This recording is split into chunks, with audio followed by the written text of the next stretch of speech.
Ilang oras na biyahe rin mula sa Cubao Bus Station patungo sa Santa Cruz ang ginuguol ni Patrice at Nami.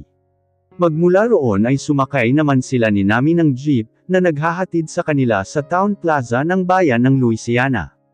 Tunog Amerika ang bayang kinalakan ni Nami, pero malayo ito sa marangyang estado ng bansa.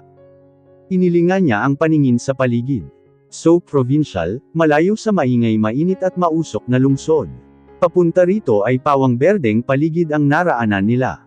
Little Baguio po kami kung ituring ate, ani namin nang nasa nakaupo na sila sa plaza, at hinihintay ang namamasadang ama nito, na siyang susando sa kanila.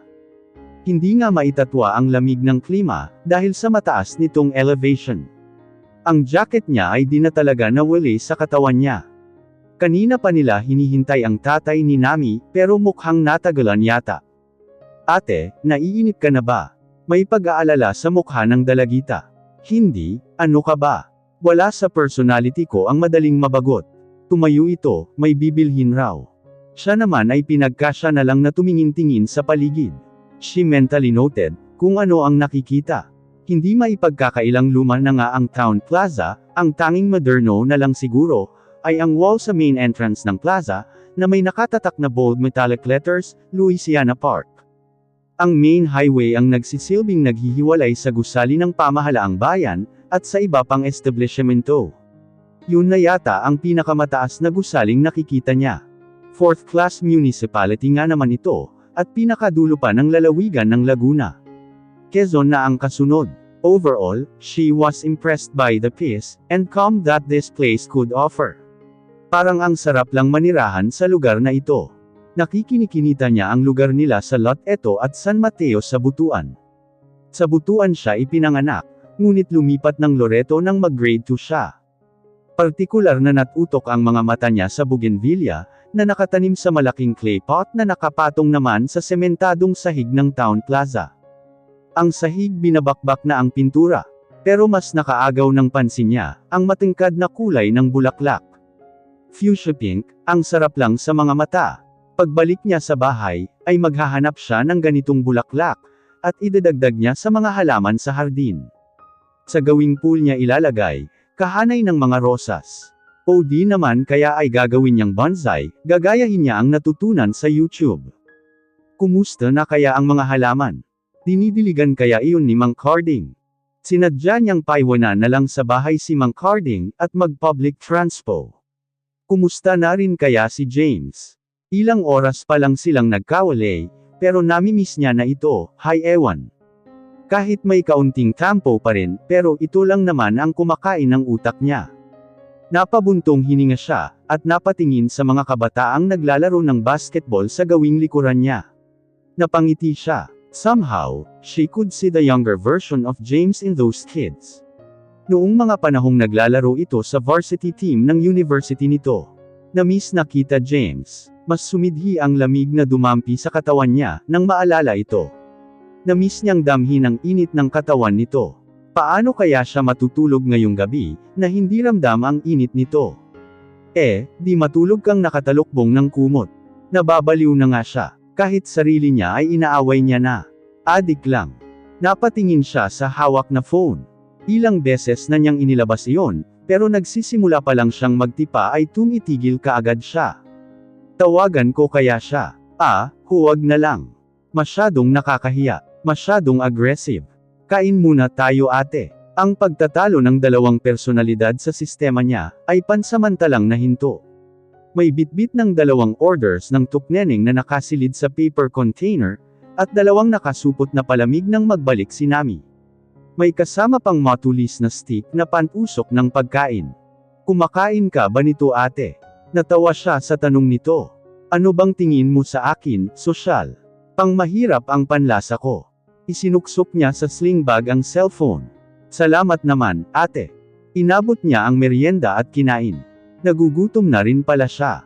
Ilang oras din ang iginugol nila sa daan, at tanging cup noodles ang kinain nila sa hinintuan ng bus.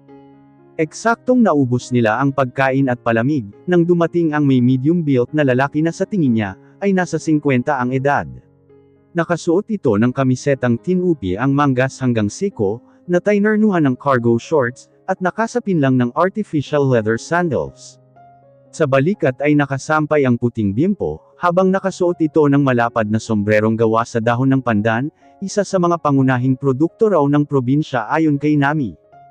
Ate, ang tatay ko na yan, si Nami na bahagya pa siyang niyugyog. Halatang excited na makitang muli ang ama. Tumayo na nga ito, at patakbong sinalubong ang ama. Napangiti na lang siya nang makita kung gaano kahigpit na nagyakapan ang mag-ama. Maswerte pa rin si Nami kahit papano. Siya kasi hindi niya naranasan ang pagmamahal ng isang ama. Ang ama ni Nami sa tingin niya ay isang mabuting tao. Kita sa magandang bukas ng mukha nito. Hello po, Mang Dolfo. Nakipagkamay siya rito na atubili naman nitong tinanggap. Baka marumihan ang kamay mo ma'am. Siya na ang nagkusang umabot sa palad nito. Ayaw niyang iparamdam rito, o kahit kanino man sa pamilya ni Nami na nakakailang siya. Jologs naman kasi siya kung tutuusin. Nadikit lang naman siya sa apelyidong Villamor. Hilaw na asawa pa nga, Patrice na lang ho, manong. Huwag na hong ma'am, masyado pong nakakailang. Panipip. Napatingin si Mang Dolfo sa anak, halatang nagtataka sa inasal niya na sinagot lang naman ni Nami ng 2 thumbs up. Ilang saglit pa ay sakay na sila ng tricycle ni Mang Dolfo, patungo sa tirahan ng mga ito sa San Jose. Ilang minuto na naman ang ginugol nila sa biyahe, pero wala siyang kapaguran. Paano ba mapapagod ang isang tao, kung ganito kaganda ang makikita? Green scenery is just so relaxing. Isang lumang bahay ang hinintuan nila. Nakatirek sa malawak na bakuran na nakakorel ng kahoy. Plantita din yata ang ina ni Nami, at samot-saring halaman ang makikita sa loob ng bakuran. Payak ngunit maayos naman ang 2-story house, na gawa sa kahoy ang tahanan ni Nami.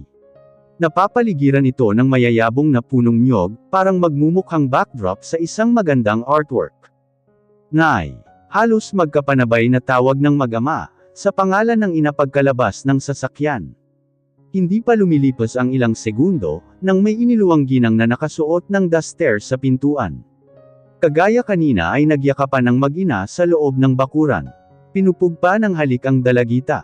Namiss kitang talaga nay. Dito pala nagmana ng kakyutan si Nami. Di nga lang pala aayos ngunit mahihinuhang may nakatagong ganda ang babae noong bata-bata pa ito. Mas namiss kita anak. Napagawi sa kanya ang mga mata ng ginang. Pumitaw ito sa anak at hinarap siya. Abay ito ba ang sinasabi mong amo mo, Nami?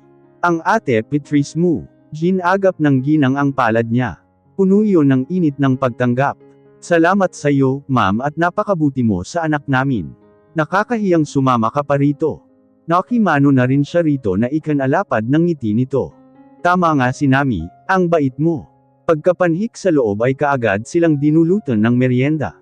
Bombay raw ang tawag sa pagkain na sa tingin niya, ay masarap na ipares sa kanin. Delicacy raw iyon ng Louisiana. Gawa ito sa giniling na baga ng baboy, na may mga sahog na ibang sangkap, at binalot sa dahon ng saging pagkatapos ay pinakuluan, paliwanag ni Aling Delia nang magtanong siya. Masarap po. Pagbalik niya ng Maynila, ipagluluto niya si James ng ganito. Naglakbay na naman pabalik kay James ang utak niya. Kinagabihan ay maaga silang natulog ni Nami, sa maliit na silid nito. Maaga rin ang gising nila kinabukasan. Ipinasyal siya ni Nami sa bayan, namili na rin sila ng kakailanganin sa handaan ni Aling Delia kinabukasan.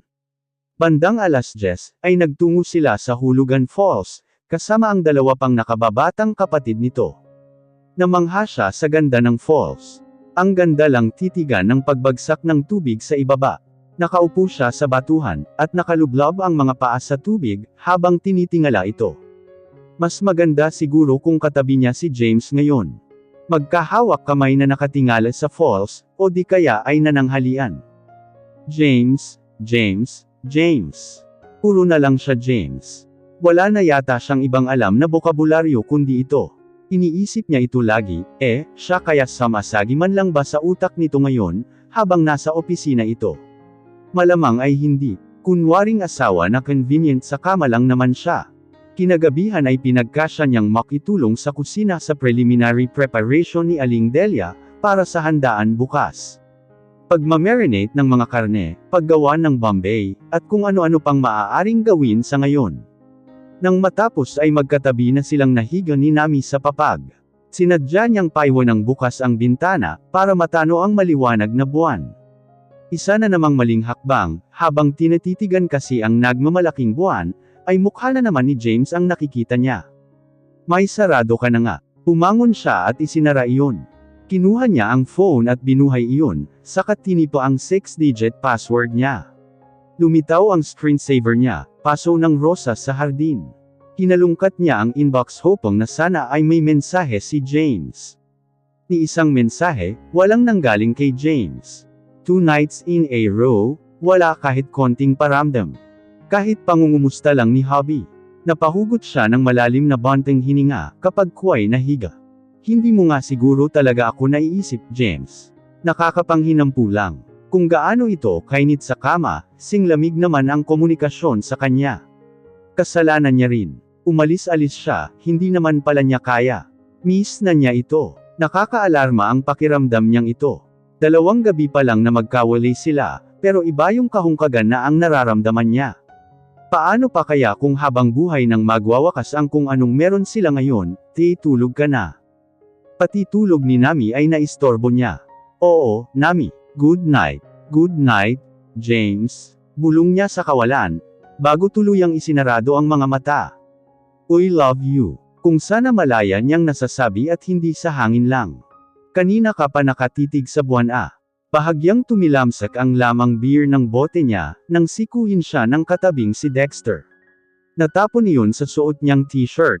Ang pagsiko nito ang pumukaw sa kanyang pag-iisip. Baka mamaya sa kakatanglaw mo sa buwan, ay mag-transform ka na sa pagiging wolf o vampira, loko. Nasa roof deck sila ng kakagawa pa lang na sports gym ni Dexter.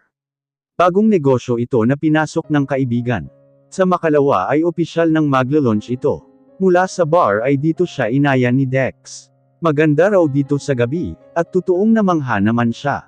Nasa itaas na floor sa medyo elevated pang lugar ang naturang gym. Buong floor ay leased na ng may-ari sa kaibigan. This is quite a great view. Natatanaw sa baba ang magandang sights ng syudad. The most stunning view is the sight of the night sky. I like it. Kahit may kamahalan. Later on, I'll have coffee shop installed here. Dito sa mismong rooftop. Panipid.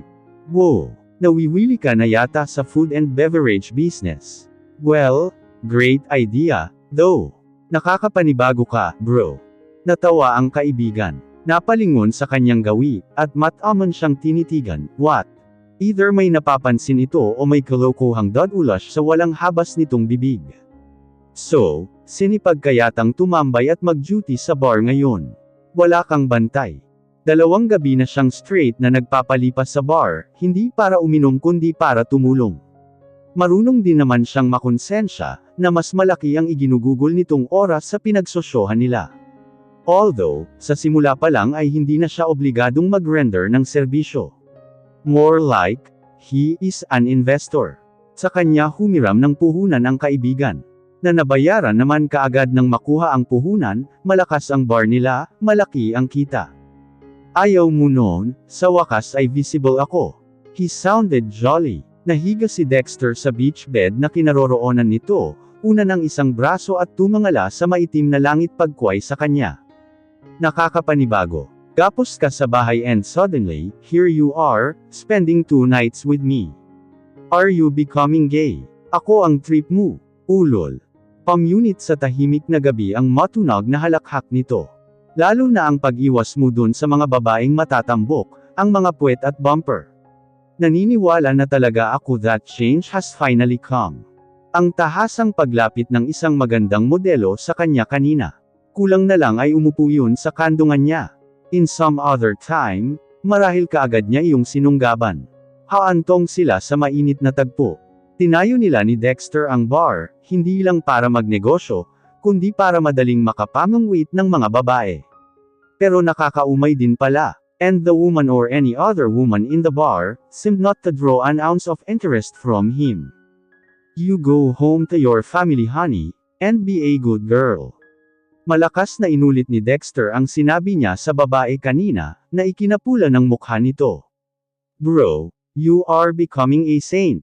Sinner no more. Iba yata talaga ang epekto ng konserbatibong asawa.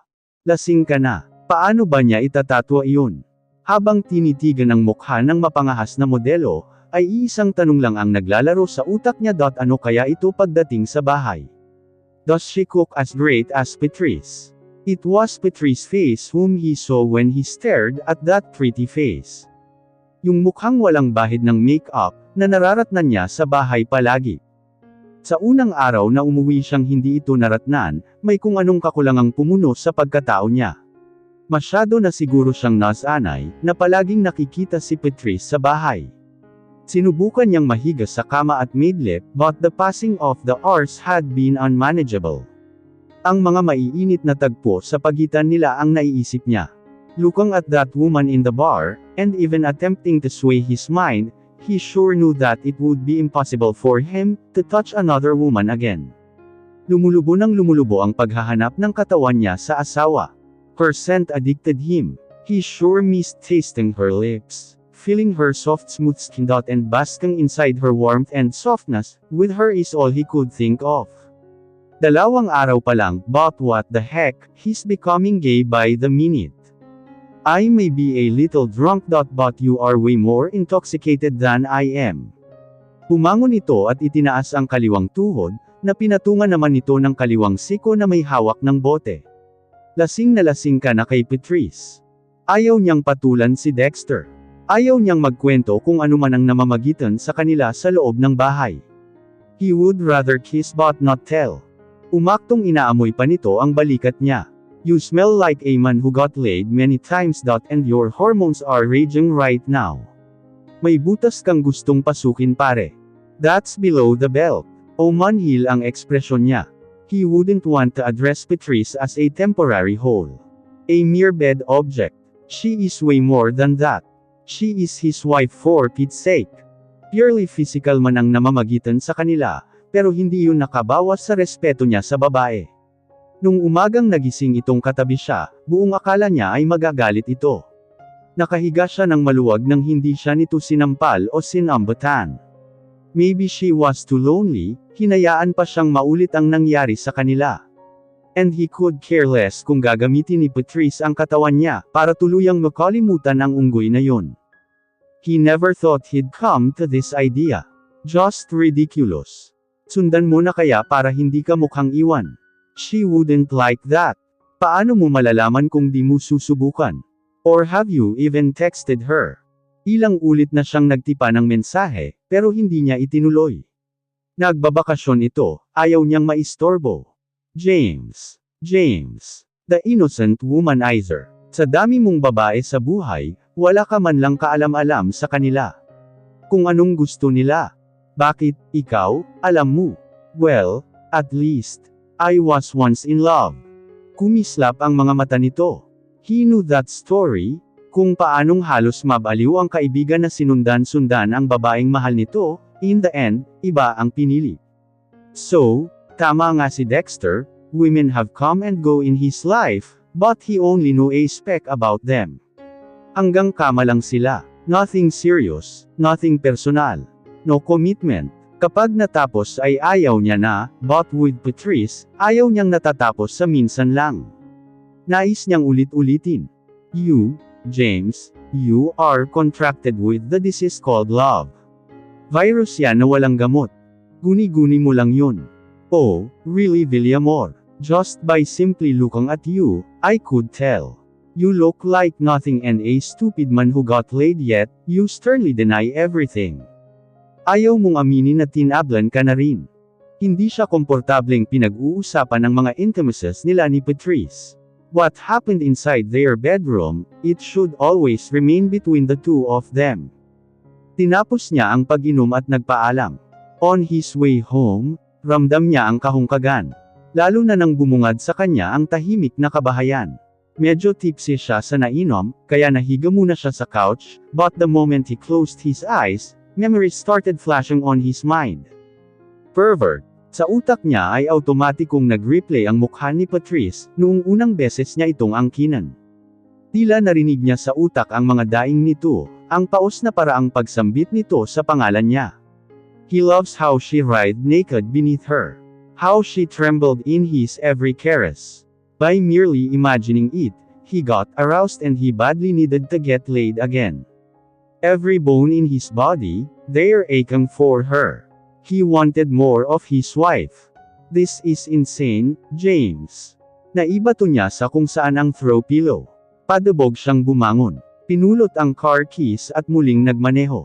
Habang daan ay tinawagan niya si Polly. Naistorbo ba kita? Of course, it's still 4 in the morning.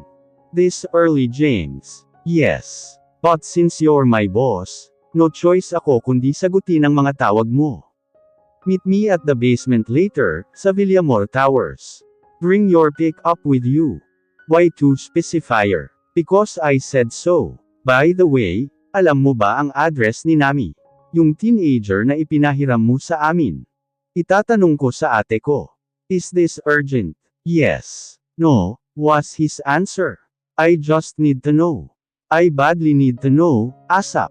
By the way, cancel all appointments I have for today. Including the shareholders meeting. Yes, something came up. He hung up. Nagpatuloy sa pagdadrive patungo sa opisina. Sa basement niya hinintay si Polly. Bandang 6:00 nang dumating ito. What's the urgency, boss? I need to borrow your car. Ibinigay niya rito ang susi ng Jaguar niya. Huwag mo lang ibangga. Ang mahal nito, di ko kayang bayaran. Pero for sure, ay rerampo ko ito. Pinaranan pa ng daliri ni Polly ang katawan ng sasakyan. By the way, nasa inbox mo na ang address na hiningi mo. Sana hindi ka maliga. Gumamit ka na lang ng GPS. Dumaan muna siya sa bahay, at nagbihis at nag-impake ng ilang gamit. Tila walang katapusan yatang pagmamaneho ang ginawa niya. As he was driving the near-empty highway, a narrow smile flashed on his face. Something in his chest was brewing. May nabubuhay na excitement, at kung maaari lang ay hilahin niya ang oras. Napabuga siya ng hangin. Tila kasi may paninikip sa kanyang dibdib, at nahihirapan siyang huminga. Laguna, here I come. Masigla ang buong kabahayan. 4:00 pa lang ng madaling araw kanina, ay gising na ang lahat ng tao. Ang buong mag-anak na Guadalupe, ay kanya-kanya ng toka ng mga gawain. Magmula kay Mang Dolfo hanggang sa bunsong si Julian. Nang tangkain niyang bumangon ay maagap siyang pinigilan ni Aling Delia. Matulog daw muna siya. Sinubukan niya nga pero parang tinatawag siya ng ingay, at mga kaluskos na naririnig mula sa labas ng silid. Nagdesisyon siyang bumangon na nga, nang malapit ng palm attack sa 6:00 ang orasan. Parang dinaluyong na rin siya ng hiya, kahit pa nga panauhin siya. Nasa kusina sina Aling Delia at Nami, abala sa paghahanda ng agahan. Si Mang Dolfo ay kasalukuyang nasa ibaba, at tinatasa ang itak na gagamitin raw nito sa pagkakatay ng alagang baboy, samantalang si Julian ay nakatoka sa pagpapaskan ng kalabaw. Good morning po, Aling Delia, Nami. Mas maganda ka pa sa umaga ate. Lumapit siya sa lababo at tumimba ng tubig, mula sa lalagyan at naghugas ng mga kamay. Patrice, dulog na sa mesa at nang makapag-agahan, si Aling Delia na nasa harap ng kalan, gumagawa ng ulam at tsokolate. Sabay na ho tayo. Nakitulong siya kay Nami sa paghahanda ng mesa. Naistorbo ba namin ang tulog mo? Hindi ho. Ganitong-ganito din kami noon sa probinsya. Huwag ka nang makitulong. Maupo ka na lang dyan. Hindi naman mabigat na gawain itong maghahanda ng mga pinggan Nay, hayaan ninyo na si ate. Sabat ni Nami na umikot sa mesa patungo sa gawin niya, at kumuha ng chopping board at isang mangkok. Pumalik muna ito sa kinapipwestuhan, bago nagsalitang muli. Sa bahay nga ay halos si ate ang gumagawa. Ano? Nanlalaki ang mga matang natigil si Aling Delia, at napatingin sa kanila. Si Nami naman ay nanunulas ang ngusong napahinto sa paghihiwa, ng kamatis at sibuyas at luya na isasahog sa sausawan sa toyo. Amo mo ang pinagtatrabaho mo sa bahay. Ano ka, sitting pretty lang. Natawa na lang siya ng pingutan ni Aling Delia sa tainga si Nami, na eksaherada namang ngumiwi. Ngay naman sakit ha, reklamo ng binitiwan ng ina. Pinapagpag pa nito ang kanang tenga. Kaarawan ninyo po tapos ma-high blood kayo. Baka mas mauna pa kayong atakihin dun sa baboy na lalitsonan ni na tatay. Abay, huwag ho kayong mag-alala Aling Delia, mabait ho ang anak ninyo. Ayaw ko lang ho talagang walang ginagawa sa bahay, Umantra na siya at mukhang mababatukan na naman si Nami ng nanay nito. Nako, baka ang batang ito ay sumusobra na. Hindi naman po. Thankfully, napacify si Aling Delia. Pero pinandidilatan pa rin ng mga mata si Nami. Anak, baka gusto mong maligo muna, nakahanda na ang banyo sa ibaba, iisa lang ang palikuran dito sa amin, at ayaw naman naming doon sa puso ka maliligo. Mabubusuhan ka, Nami, itigil mo nga muna yan at samahan mo ang ate mo.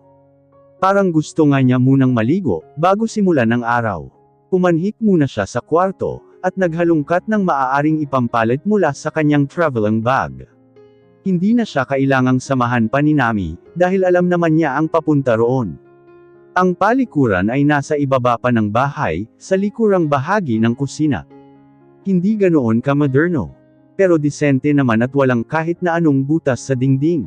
Safe ang pakiramdam niya, habang nasa loob kahit pa nga maghubad siya. Una niyang nilublob ang daliri sa tubig, na nakahanda na para sa kanya. Si Aling Delia, nag-abala pa talagang ipag-init siya ng tubig. Ang sarap lang ng dampi ng maligamgam na tubig sa balat. Lalo pa at malamig dito sa Louisiana. Mabilis lang naman ang naging paliligo niya.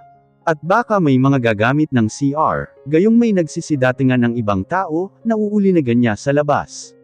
Nang matapos ay maayos niyang nilinis ang banyo, para sa susunod na gagamit.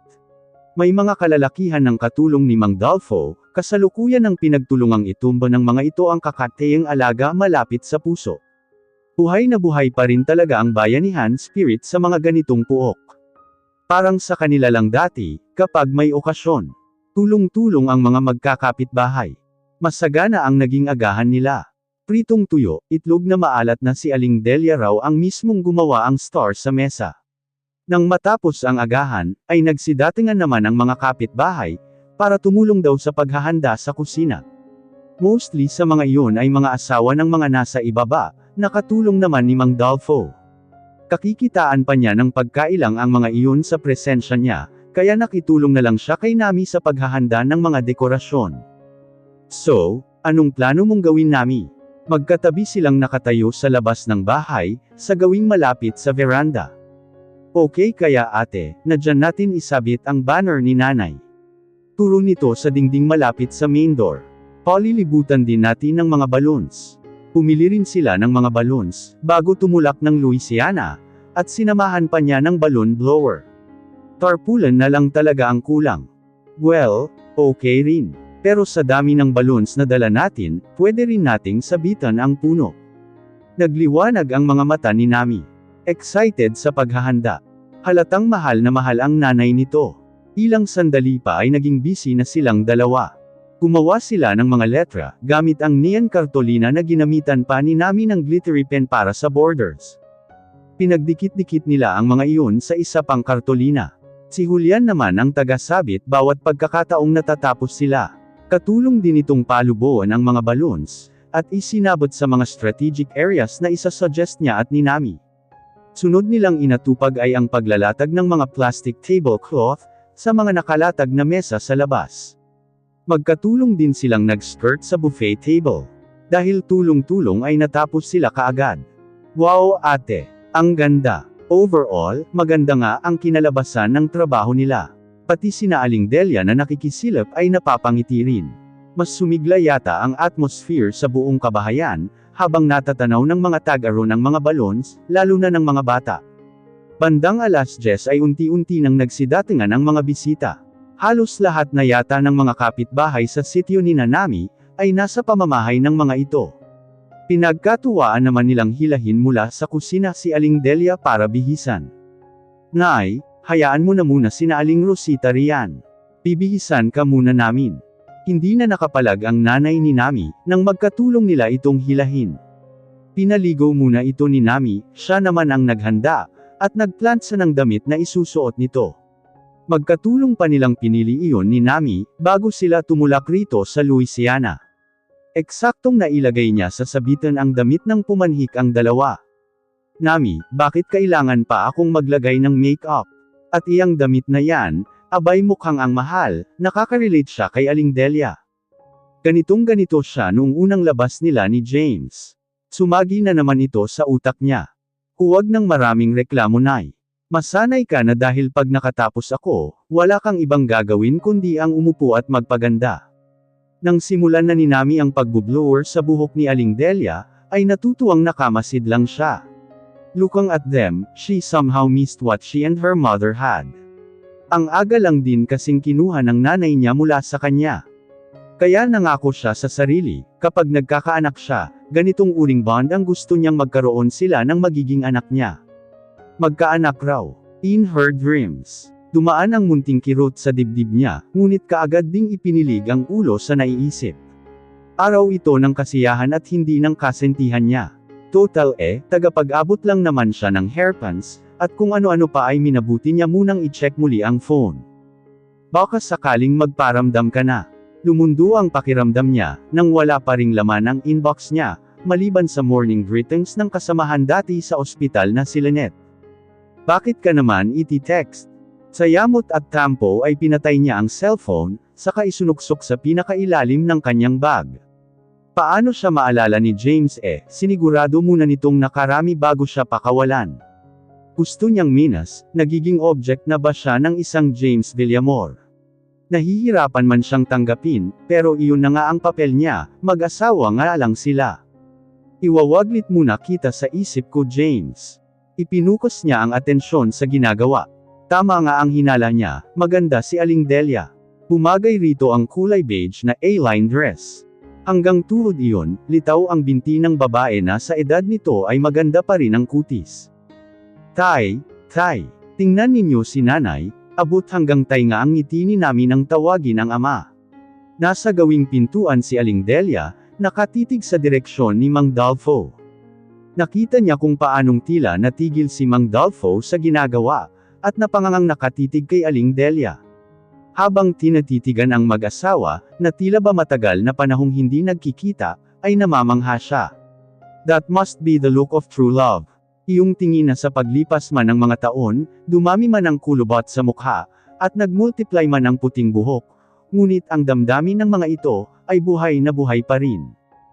Kita sa kislap ng mga mata. Ang tinginan nina Aling Delia at Mang Dalfo, ang tipo ng malagkit na tindi ng kinaiinggitan, because right now she feels so envious. Lingid sa kaalaman niya ay naluluha na pala siya. Lalo na nang iwanan ni Mang Dalfo ang ginagawa, at nilapitan si Aling Delia na animo teenager, na nahihiya sa manliligaw. Delia ang ganda mo pa rin, Dalfo naman, bolero ka pa rin. They looked so adorable and so in love with each other. Ganyan na ganyan kayo ni Kuya Ate. Muntikan na siyang matawa sa sinabi nito. Kung alam lang nito ang totoo. Ganyan din ang gusto ko. Sana, kagaya rin ni Tatay Dalfo ang mahanap ko. Hindi malayong mangyari iyon. Siya na lang yata ang mananatiling mangangarap, na darating din sa kanya ang ganoon. James kept her just for one reason. Nag-init kaya nadagdagan ng rason na nagsasama pa sila. But what Mang Dalfo and Aling Delia had, yan ang gustong-gusto niya kagaya ni Nami. But for whatever it costs, hindi niya hahayaang malunod ang puso, at sarili sa pangangarap. Tara na Nami, makitulong na tayo sa paghahain. Para hindi masyadong naiinggit, ay mas mabuting sa ibang bagay magpapakaabala. Delia, happy birthday! Si Aling Delia ay napuno ng pagbati ng mga bisita. Bawat dumarating ay ito ang unang nilalapitan, ngunit kapansin-pansin ding lahat ng mga naroroon, ay napapatingin sa kanya. Amo ni Nami, pakilala naman ng mag-anak sa kanya. Nakakatawa lang, siya na ang amo. Parang nakakapanibago lang, gayong siya naman ang naninilbihan ng matagal na panahon sa mansyon ng mga kabalyero. Ang bait at ang ganda naman ng amo. Narinig niyang komento ng isa sa mga panauhin. Okay na siya sa mabait. Ang maganda, mukhang hindi pa talaga siya kumbinsido. Kami narito ineng, so ata ni Aling Rosetta, nang nagkusa siyang tumulong sa pagsiserve ng mga pagkain. Bisita ka at nakakahiya kami sayo. Ang dapat sayo ay nauupo at pinagsisilbihan. Okay lang ho, sanay ho ako sa ganito. Walang nagawa ang babae, kundi ang hayaan siya. Papanipos na rin naman ang mga panauhin. Bandang mga 2:00 na, nang may humintong sasakyan sa tapat ng bakuran. Isang kulay itim na Isuzu D-Max, tinted ang salamin, kaya hindi maaninag ang nasa loob. Baka kamag-anak ni Nami. Isinawalang bahala niya iyon, at nagpatuloy sa ginagawang pagsasali ng buko pandan sa mga disposable cups. May kadarating lang kasing malayo daw na kamag-anak ni Mang Dalfo. Sino ba ang gwapong binatang ere na mukhang nawawala? Sabi pa ng isa sa mga bisita. Magandang araw ho. Napatda siya. Nahinto ang anumang pinagkakaabalahan niya. Kilala niya ang baritonong boses na iyon. Ito ba ang tahanan ni Nami? Sa pangalawang pangungusap na iyon siya nagangat ng mukha. Tuluyan na siyang napahinto sa ginagawa, at napalingon sa gawing tarangkahan.